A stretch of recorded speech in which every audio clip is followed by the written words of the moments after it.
Tonight, Inspector General of Police Mohammed Adamu sets up new units to replace controversial Special Anti-Robbery Squad, SARS. Members of new units will undergo psychological and medical examination to ascertain their fitness and eligibility for the job. Presidential panel on police reforms approves 5-point demand by protesters, even as the protests gather more momentum across the country. Senate approves 8 justices to fill the vacant seats in the nation's apex court, bringing total number of Supreme Court justices to 20. And U.S. Supreme Court nominee Amy Coney Barrett evades questions about her views on key issues on day 2 of her Senate confirmation hearing. Plus business, sports, and later from our studios in London. On business news tonight, International Monetary Fund revises its growth forecast for Nigeria's economy to 4.3% in 2020, up from 5.4% initial forecast. On sports news tonight, Portuguese Football Federation announces that Cristiano Ronaldo has tested positive for COVID-19 while on international duty.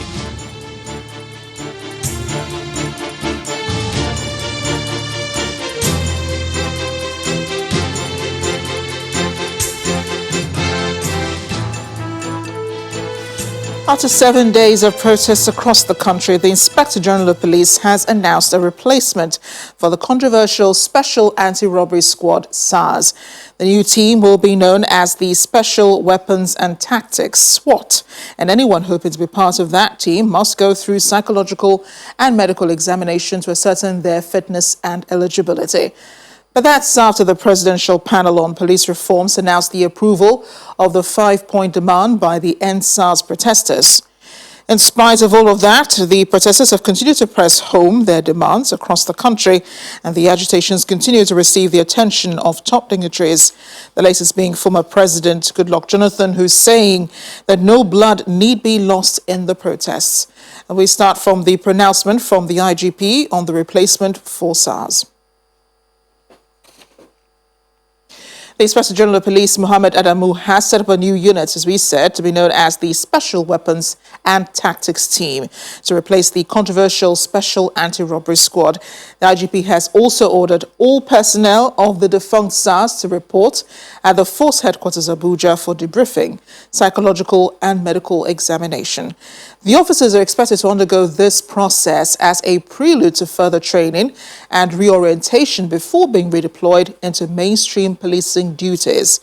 According to the Force spokesman, Frank Mba, members of the new team are to commence training at the different police tactical training institutions nationwide next week. Before the announcement by the IGP, the Presidential Panel on Police Reforms had announced the approval of the 5-point demand of the protesters that have been calling for an end to police brutality in the country. This followed a meeting convened by the Inspector General of Police, Mohammed Adamu. The demands include halting the use of force against protesters and unconditional release of arrested citizens. Others include justice for all dead victims and compensation for their families, psychological evaluation and retraining for all disbanded SARS officers before redeployment, and increase in salaries. The panel also resolved to design a roadmap and work plan for the implementation of the white paper of the Presidential Panel on the Reform of SARS. In addition, the National Human Rights Commission is to set up an independent panel to look into human rights violations by SARS and other segments of the Nigerian police force.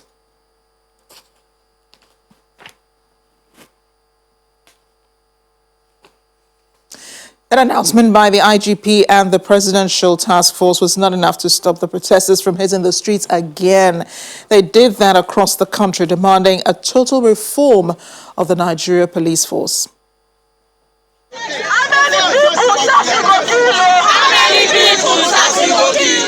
Protest against the operations of the Special Anti-Robbery Squad, or SARS as the unit is popularly called, continues to spread across the country as Nigerians insist on total reform of the police force.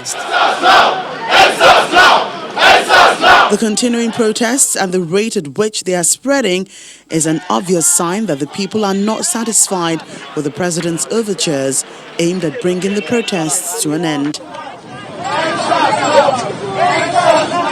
Following Monday's total lockdown of the city, youths in Lagos State troop out yet again in different areas to resume their protests.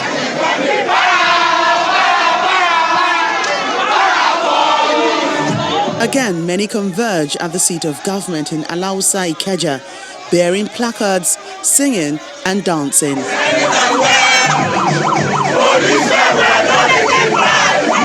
They are later addressed by Governor Babajide Sanwo-Olu. Your number one request for us was for me to release all the Protestants.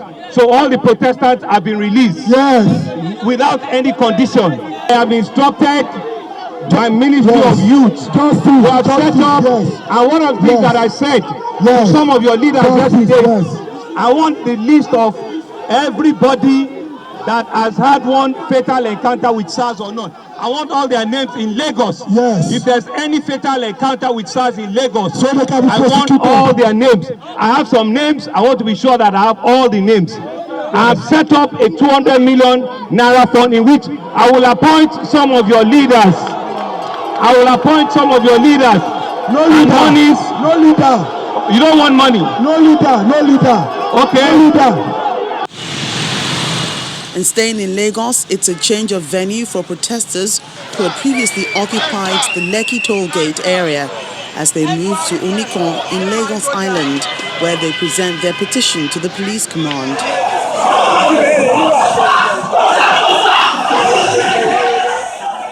And the action continues in Oyo State as protesters gather in Agodi, just outside the governor's office complex in Ibadan, the state capital. Today, they are joined by the state deputy governor, Rauf Olainiyan, who was seen carrying a placard in solidarity with the protesters, indicating that he too was once a victim of police brutality.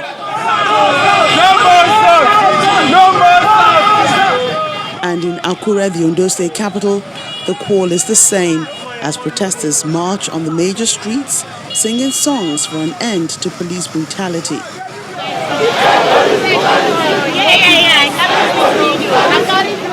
And for the first time since the protests began, youths in Enugu State in the southeast joined their counterparts in other parts of the country, demanding an end to police brutality.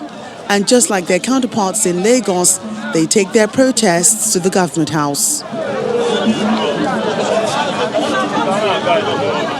And then to the state police command to register their complaints, with the police providing protection for them.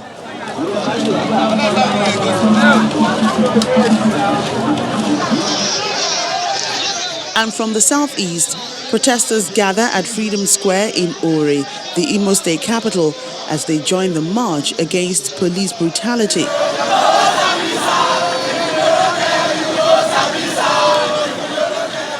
And in the South-South, hundreds of protesters gather at the popular Globe on Wellington Bassey Way, Akwa Ibom State, where they insist that the state governor, Udom Emmanuel, should address them.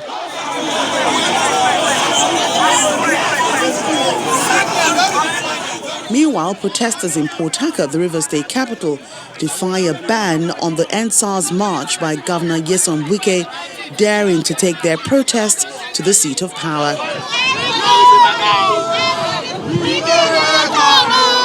Governor Wike later addresses them, saying the people of Rivers State have suffered the most in the hands of the dissolved Special Anti-Robbery Squad. And despite raising alarm consistently over the years on the brutality of SARS, no one listened until it festered. He, however, promises to protect the interests of citizens against all odds. The mistake we are making, if the EndSARS, which they have ended, now, I don't know the same police people. If they form another body, it's not the same police people. So what you require is total reform of police. Up north in Borno State, a coalition of interest groups is also out on the street. But this time, Members are asking the federal government to reconsider the disbandment of SARS. According to them, while they appreciate the positions of other people in other parts of the country, the peculiar security situation in the Northeast, especially regarding the fight against terror, requires that the Special Police Unit be retained and made more effective. The protest walk terminates at the Government House, where they were received by the Deputy Governor. Our people have now said their view. We're going to relay that message to the President. There's no telling when these protests will end, but judging by the way protesters across the country are adding to their demands daily, zeroing in on police brutality, it may not be anytime soon. The protesters in Abuja also participated today. They took their campaign to the seat of the legislative power to demand action from the lawmakers. They were, however, stopped from moving closer to the complex by soldiers.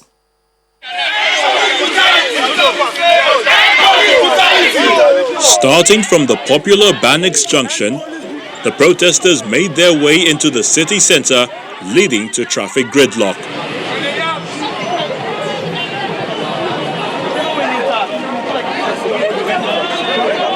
After walking for almost 7 kilometers, the protesters arrived at the junction leading to the National Assembly complex, bearing placards and chanting their End SARS slogans.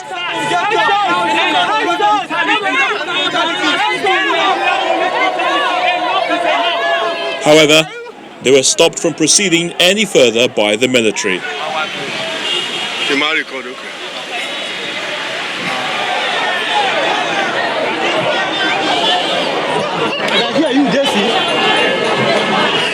Inside the Senate chamber, 3 lawmakers come under Order 43 to make a case for the demands of the protesters, especially for the release of those detained. Mandate the Senate Committee on Nigerian Police Affairs to interface with the hierarchy of the Nigerian Police Force for the reorientation of members of the force towards restraining the use of firearms during protests in line with the dictate of international law and global best practices. I want to appeal that all those young men who were arrested as a result of this peaceful protest be released immediately. But the president of the Senate says that the demands of the protesters have been met by the president. I think the protest has yielded the desired result so far, and there may not be need to continue to protest again when SARS has been disbanded and those culprits who are involved in the killing and maiming of Nigerians will be brought to book. I think we should give the government the chance to implement those as quickly as possible. In the House of Representatives, the Speaker announces plans to make provisions for the compensations of victims of SARS. Many lives have been lost, and hopefully we'll get the names and the lists of those whose lives have been lost and their families, so that during this budget process, because that is part of the resolution that we reached in this House, during this budget process, adequate provisions will be made for the compensation of the families of those who lost their lives. Nevertheless, the federal lawmakers observed a minute's silence in honor of those killed during the protests. May their souls rest in peace. In part 2 after the break, we continue our series assessing key sectors of the nation at Nigeria's 60th anniversary with focus on the judiciary today. Stay with us.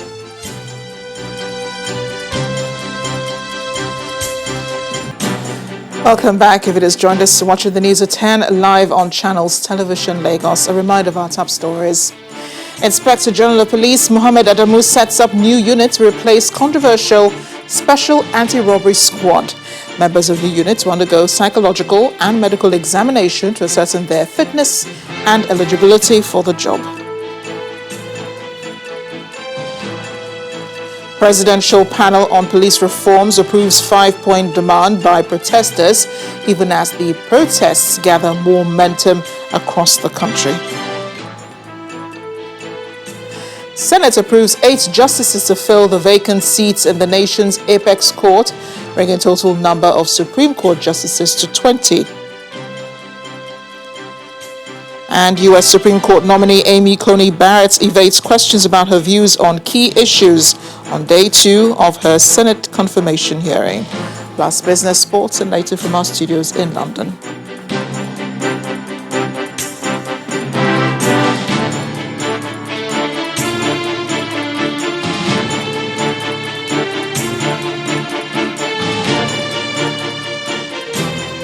Just a quick change to the lineup, the story on assessing key sectors of the Nigerian nation at 60 is not for tonight. The focus on judiciary. We'll be bringing that to you as soon as we can. But just as he promised the protesters, Lagos State Governor has delivered the demands of the protesters in his state to President Muhammadu Buhari.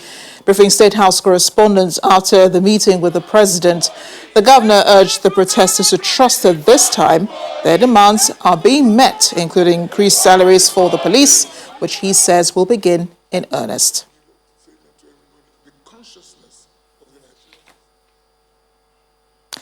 Former President of Nigeria, Dr. Goodluck Jonathan, is also expressing concern for the personal safety of all Nigerians during the demonstration for police reform. He aired his view via his official Twitter handle today, where he said no Nigerian blood needs to be spilled nor life lost during a peaceful protest that seeks to advance the country. According to Dr. Jonathan, we may hold different views on national issues, but there is no doubt that most people desire the same thing for Nigeria, a place where we can all live out the full potential of our God-given abilities. I implore everyone to exercise restraint as we walk through these challenging times. The former president also calls for restraint on the part of everyone, during which he describes as challenging times.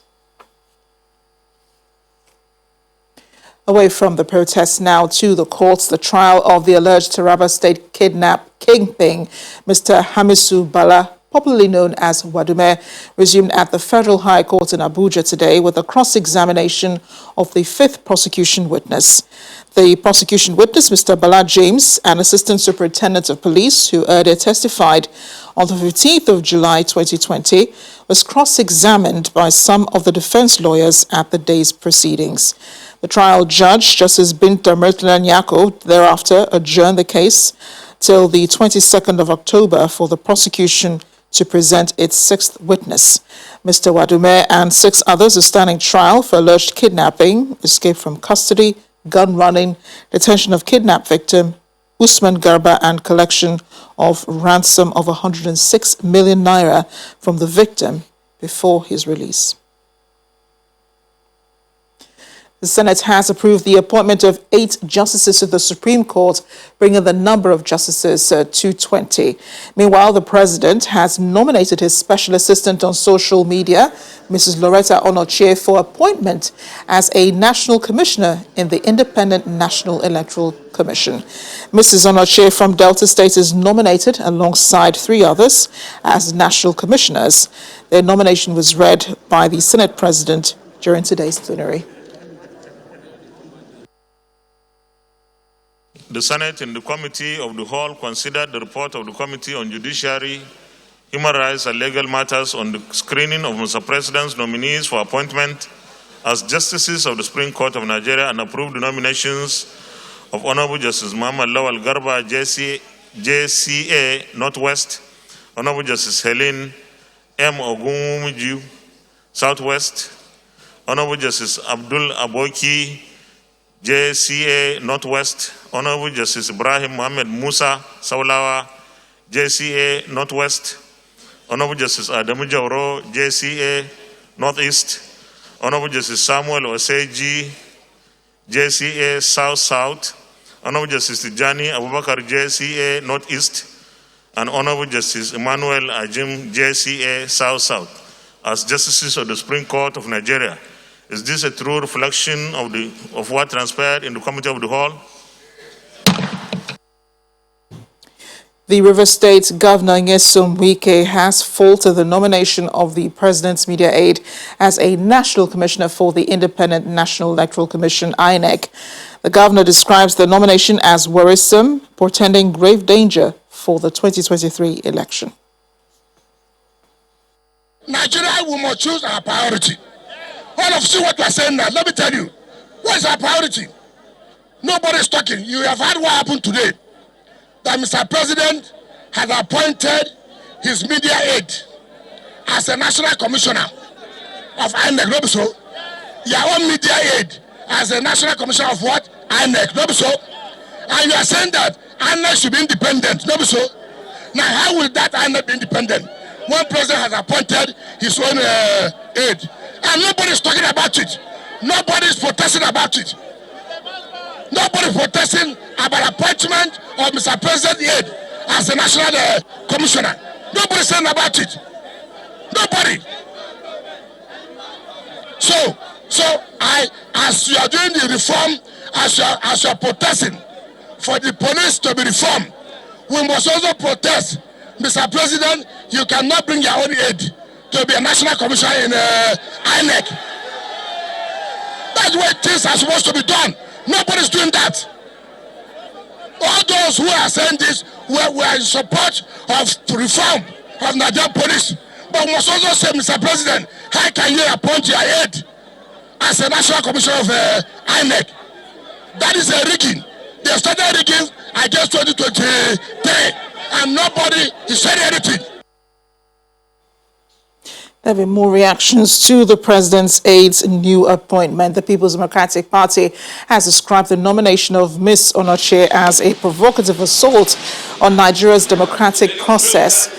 The PDP holds that the nominee is a card-carrying member of the ruling All Progressives Congress, and therefore cannot be a commissioner in the nation's electoral umpire. Speaking at a news conference in Abuja, spokesperson for the PDP, Mr. Kola Olobodion, says the nomination is capable of undermining the electoral system ahead of the next general elections in 2023.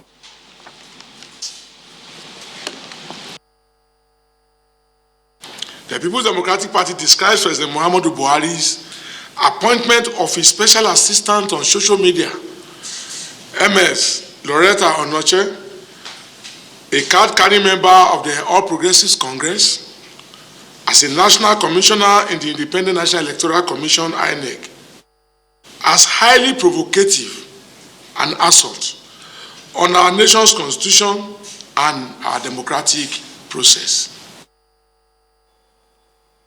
We also have reactions from Senior Advocate of Nigeria, Mr. Femi Falana, who says a card-carrying member or a well-known supporter of a registered political party is unconstitutionally disqualified from the membership of the Independent National Electoral Commission. Reacting to the appointment of a presidential aide, Loretta Onochie, as INEC Commissioner, Mr. Falana said in a statement, as an unrepentant member of the ruling party, Loretta has consistently attacked members of other political parties, and to that extent, she is partisan and not qualified to be a member of INEC.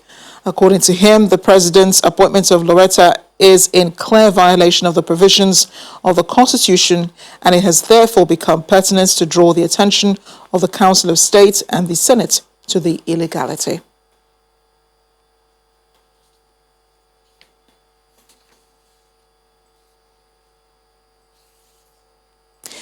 Still on the nomination of Ms. Onochie, the Nigeria Civil Society Situation Room has asked President Muhammadu Buhari to withdraw the nomination of his media aide as a national commissioner in the Independent National Electoral Commission. Reacting to her nomination in a statement, the convener of the Situation Room, Clement Wankwo, says the nomination of Ms. Onochie is an attempt to weaken the efforts to build a credible electoral process in Nigeria. According to him, paragraph 14 of the 1999 Constitution forbids what he calls a partisan politician as a member of the electoral body.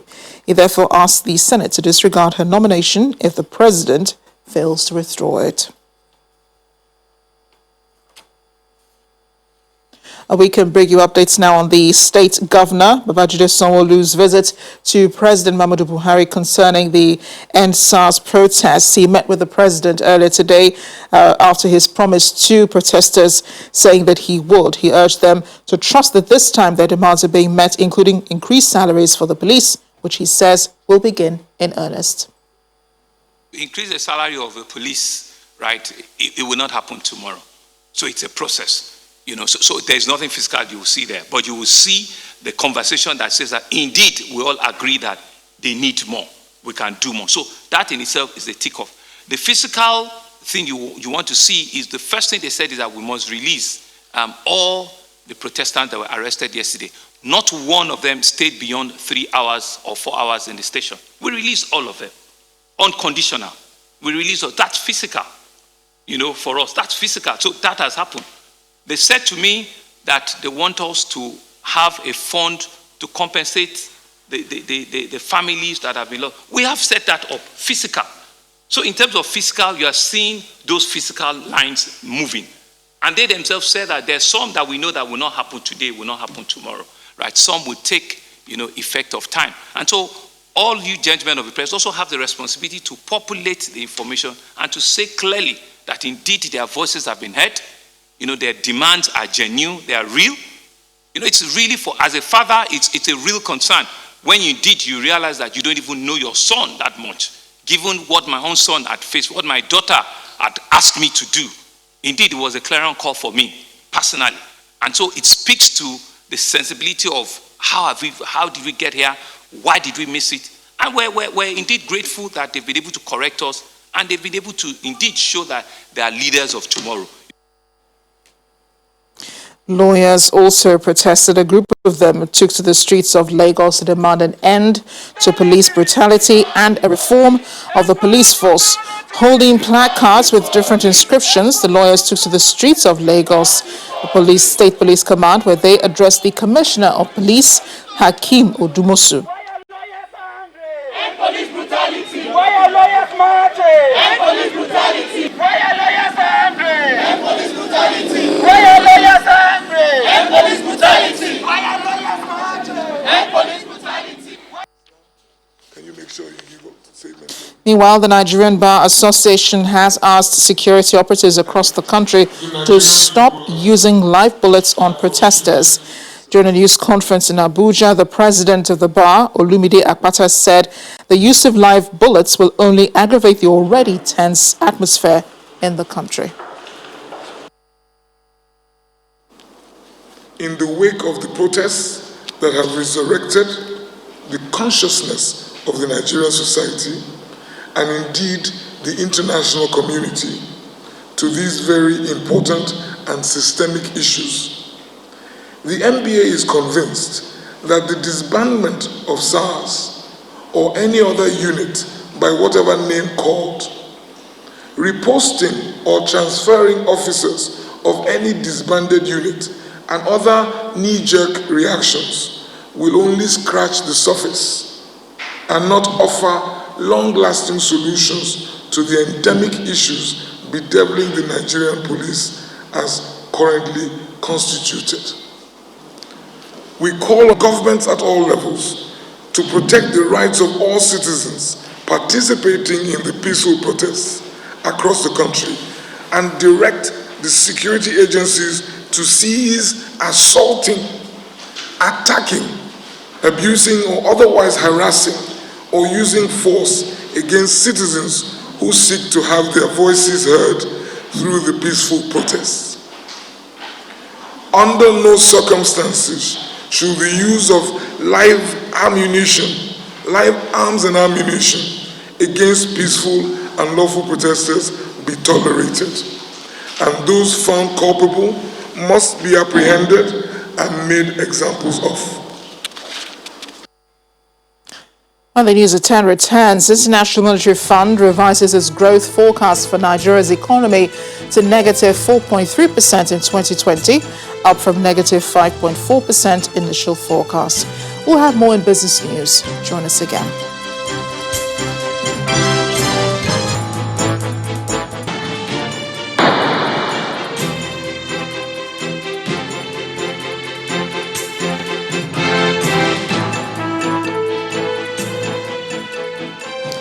Welcome back to the news at 10. Governor Rotimi Akeredolu has asked his deputy, Mr. Agbola Ajayi, to toe the path of honor and resign from office. But it was quick to add that if Mr. Agbola shows contrition and chooses not to resign, he can be forgiven. Governor Rotimi was speaking to State House correspondents after a meeting of the APC Caretaker Committee in Abuja. He says no permanent enemies, stressing that all he said during the electioneering in Ondo State was mere campaign talk. The governor promised to deliver on campaign promises and credited the unity of the APC to the support of the president. All of you will have watched that film, Living with an Enemy. There's a way you live with an enemy, there's no problem.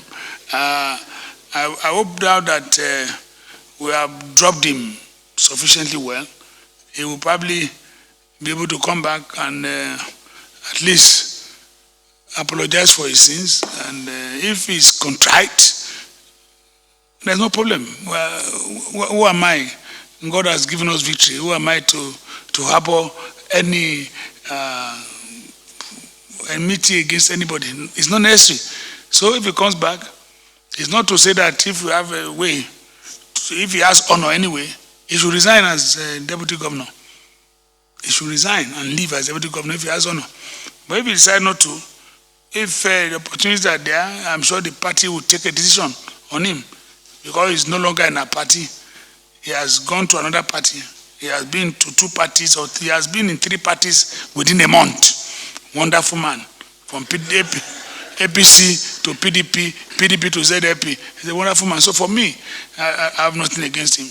But I can tell you, we'll be able to live with him if he wants to remain that way. Wants to stay back in ZLP, we'll live with him.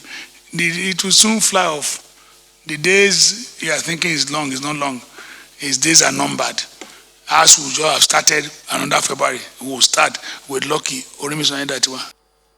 Earlier in the day, the governor and his running mate Lucky Aiyedatiwa received their certificate of return from the Independent National Electoral Commission, INEC, at the headquarters of the commission in Akure, the state capital. After receiving his certificate of return from the Ondo State INEC Resident Electoral Commissioner, Ambassador Rufus Akeju, the governor commended INEC for the successful conduct of the election on Saturday, October 10th.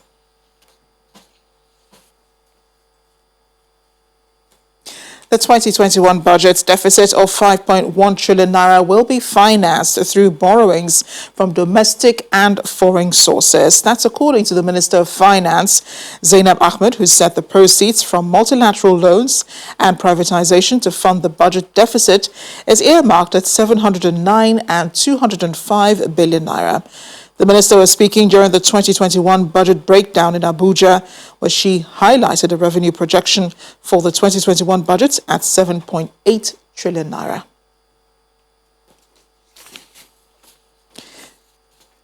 Meanwhile, the National Assembly has commenced debate on the budget proposals. The President of the Senate, Ahmed Lawan, had vowed that the National Assembly will pass the 2021 appropriation bill before the end of the year. The idea behind the planned expeditious consideration of the 13.08 trillion naira 2021 budget is to sustain the January to December budget implementation cycle, which started this year.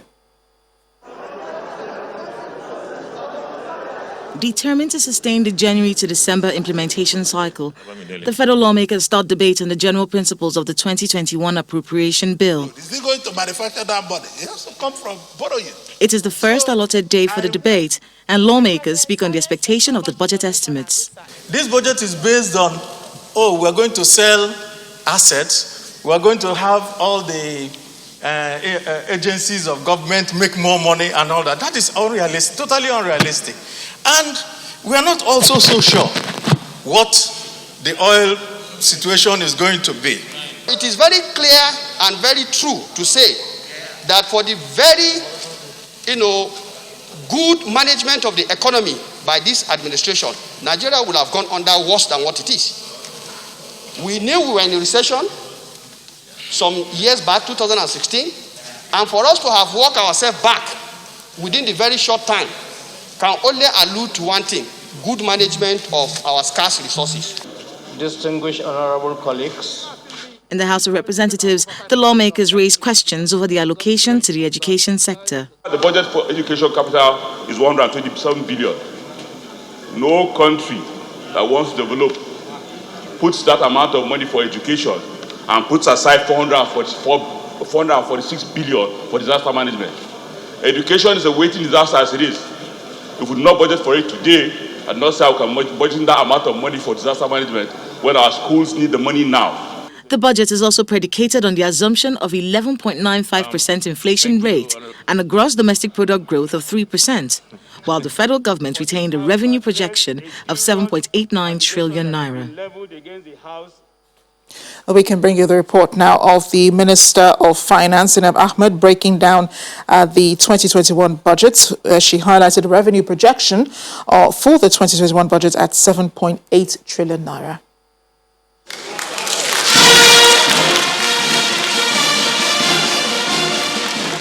It's less than 1 week after the President presented the 2021 budget to the National Assembly with a promise to keep Nigerians updated on the workings of the budget.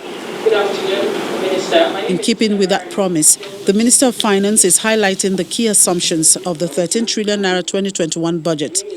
The proposed appropriation includes a total of 615 billion naira for personnel expenses, about 3.66 trillion naira for overheads, and about 1.13 trillion naira for capital expenditure.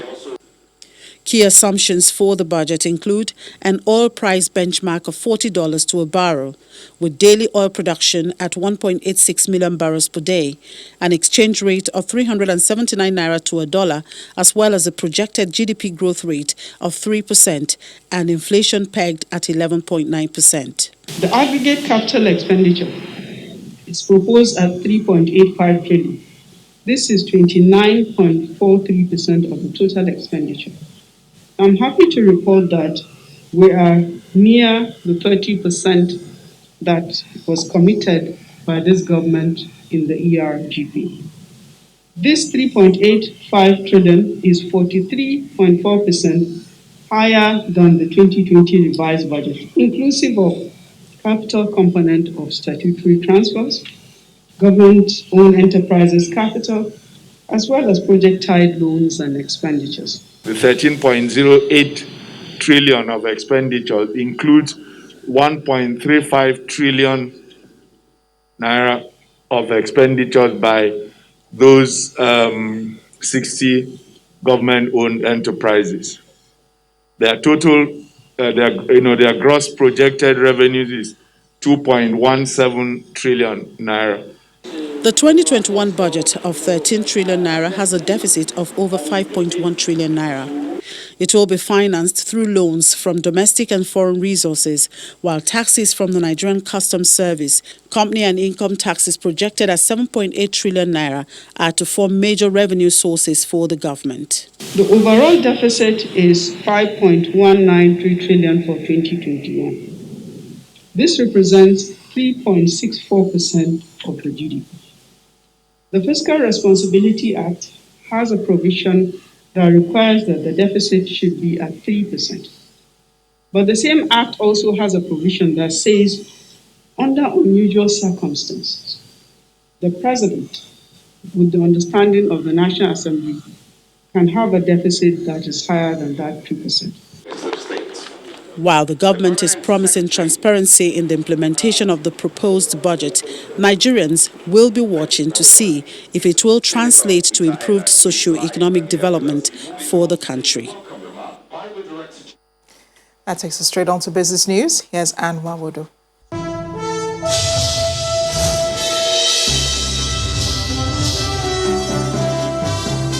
Thanks a lot, Amarachi. Welcome to Business News. The International Monetary Fund has revised its growth forecast for Nigeria's economy to 4.3% for the year 2020, and that's positive 1.1% revision from 5.4% contraction projected in the month of June. In its latest outlook for the global economy, the IMF estimates that Nigeria will grow by 1.7% by the year 2021 from its projected decline of 4.3% as the country seeks to to recover from the impact of COVID-19 and low oil prices. Meanwhile, IMF's chief economist, Geeta Gopinath, says that she expects the world's economy to fall by 4.4% for the year 2020, in contrast to an earlier projection of 4.9%, while growth in 2021 has been forecast at 5.2%. According to her, the positive revision is driven by better than expected growth in advanced economies during the second quarter of this year and signs of more rapid recovery in the third quarter. The federal government has approved the 5-year tax holiday for miners operating in Nigeria's mining sector and a waiver on imported mining equipment. The Minister of Mines and Steel Development, Olamileko Adegbite, who made this known to journalists in Abuja, says government has also provided various incentives for both local and foreign investors who also have classified Nigeria as a mining country. He further explains that his ministry plans to increase the mining sector's contribution to the country's gross domestic product by 5% in the year 2025, which has a significant increase from its current contribution of less than 1%. The federal government has earmarked 600 billion naira from farmers as part of measures to ensure food security in Nigeria. The Minister of Agriculture and Rural Development, Mohammed Nanono, who made this announcement at a news conference ahead of the World Food Celebration Day, also explains that about 2.4 million farmers are expected to benefit from its agro-processing productivity support project in Kano, Kaduna, Cross River, Enugu, Lagos, and Kogi State.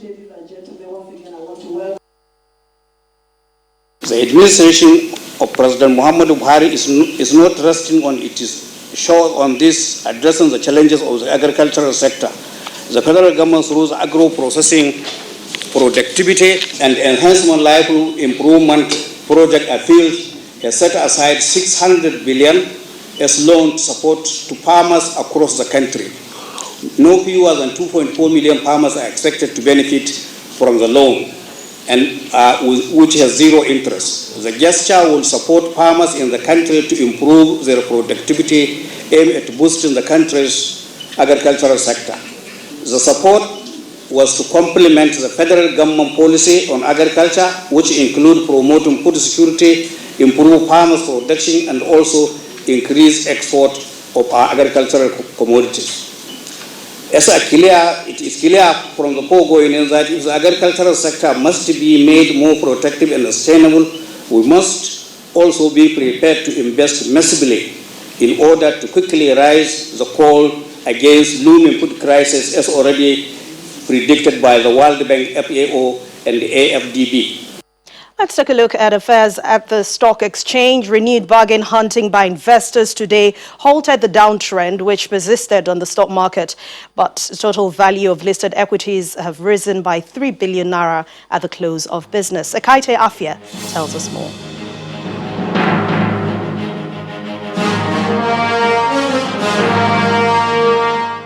Hello and welcome to the Stock Market Report. The Bulls managed to regain their dominance against the Bears by a slim margin at the close of today's trading on the NSE, after a 4 consecutive day downturn which began last week. Now, this comes after investors made bargain hunting for some high value and mid-cap equities such as FBN Holdings, Nigerian Breweries, Cadbury, and 15 others, which helped to lift the market's main index by 0.2%. The slight rebound, which translates to about 3 billion naira in value, seemed to have calmed the nerves of traders, as they had expected investors to extend profit-taking into the close of today's trading session. Now, let's take a look at the activity chart. You can see that the volume of shares transactions improved by more than 25%, in contrast to Monday's figures, as more than 530 million shares changed hands in more than 4,400 deals. And this reflects an increased appetite for equities. Well, we have seen a mild recovery in the market today, and traders anticipate that more bargain hunting on high-value stocks, which had fallen in the last 4 sessions, will push the market further into the positive territory.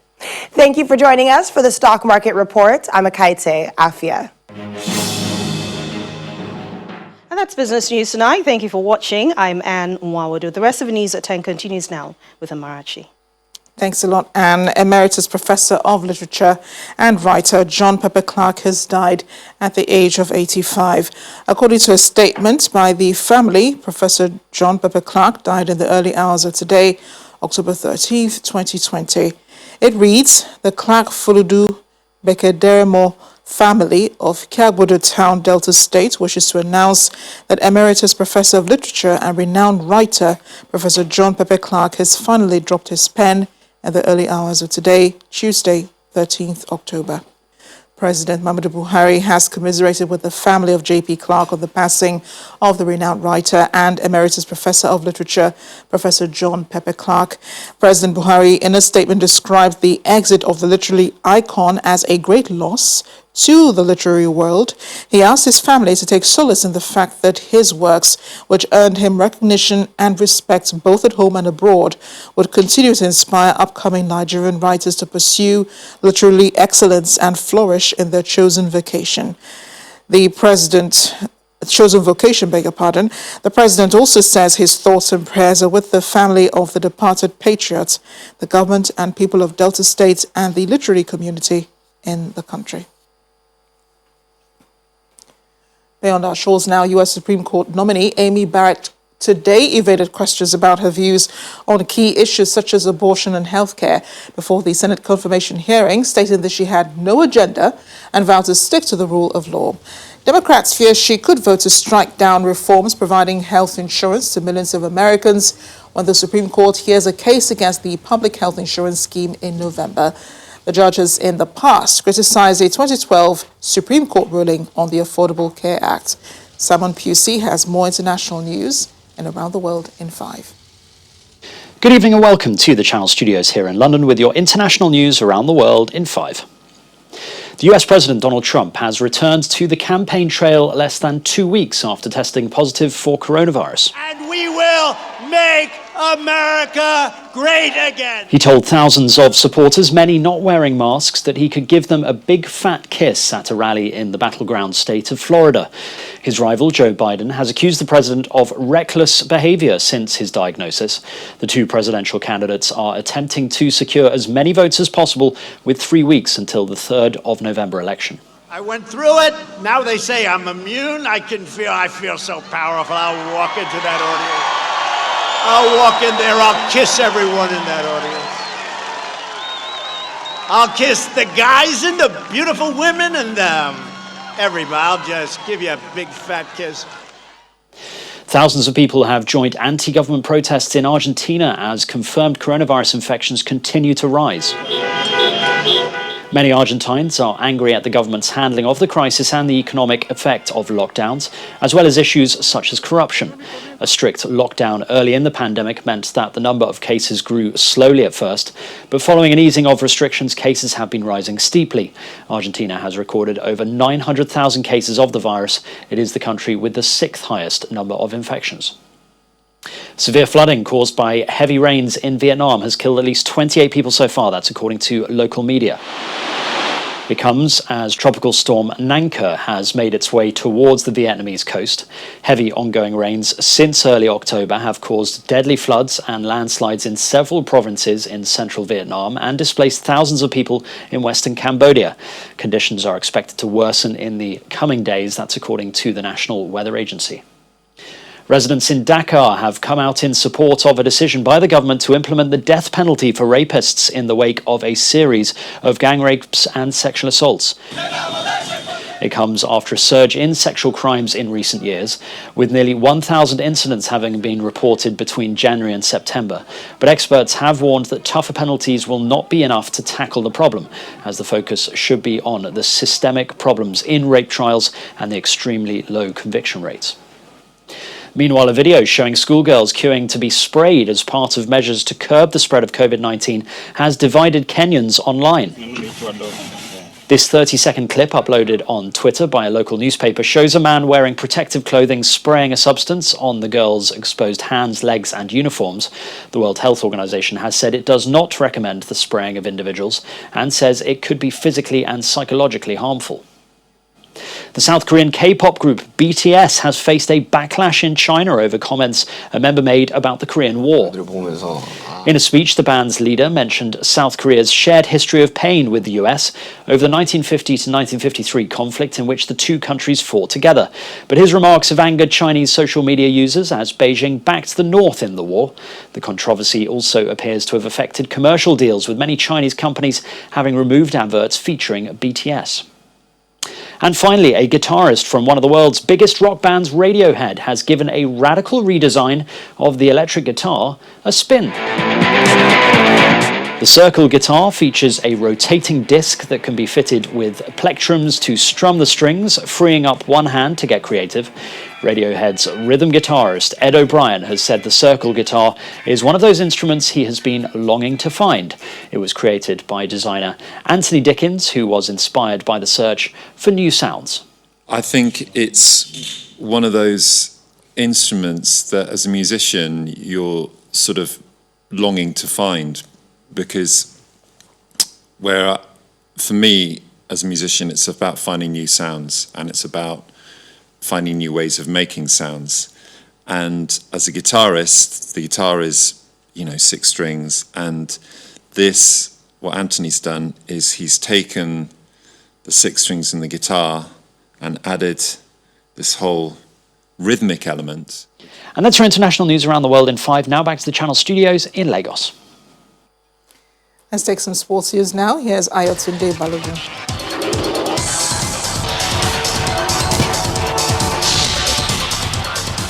Many thanks, Amarachi. The Ministry of Youth and Sports Development has announced that 60 Nigerian sports icons will be honored on Friday, October the 16th at the Velodrome of the Moshood Abiola National Stadium in Abuja.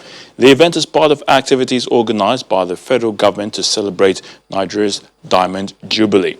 President Muhammadu Buhari, members of the Federal Executive Council, as well as some of the awardees are expected to attend the event. The Super Eagles of Nigeria have been held to a 1-1 draw by the Carthage Eagles of Tunisia in an international friendly played in Austria. Kelechi Iheanacho put the 3-time African champions ahead after 21 minutes. The Super Eagles could have doubled their lead in the 29th minute, but Ben Mustafa saved Iheanacho's penalty. Draga Mohamed drew Tunisia level on 44 minutes for his first international goal. The Portuguese Football Federation has announced that Cristiano Ronaldo has tested positive for COVID-19 while on international duty. The Juventus striker, who scored 101 goals for Portugal, will now go into self-isolation for 10 days ahead of his country's Nations League match against Sweden on Wednesday. He is a doubt for Juventus' UEFA Champions League group match with Barcelona on October the 28th. The Senegalese Football Federation has cancelled the international friendly between the Teranga Lions and Mauritania. According to the Senegalese Football Federation, 8 members of the Mauritanian delegation tested positive for COVID-19 and will now isolate in line with health protocols. The Slovakian Football Association has confirmed that coach Pavel Hapal has tested positive for COVID-19, bringing the number of infected players and technical staff to 9. The Football Association said the infected persons have entered the mandatory 10-day quarantine. Hapal, players Milan Skriniar and Yaroslav Mihalik, the team spokesperson and 5 technical staff have all tested positive for the virus. And that's a wrap on sports news. I'm Ayotunde Balogun. Back to you, Maraj.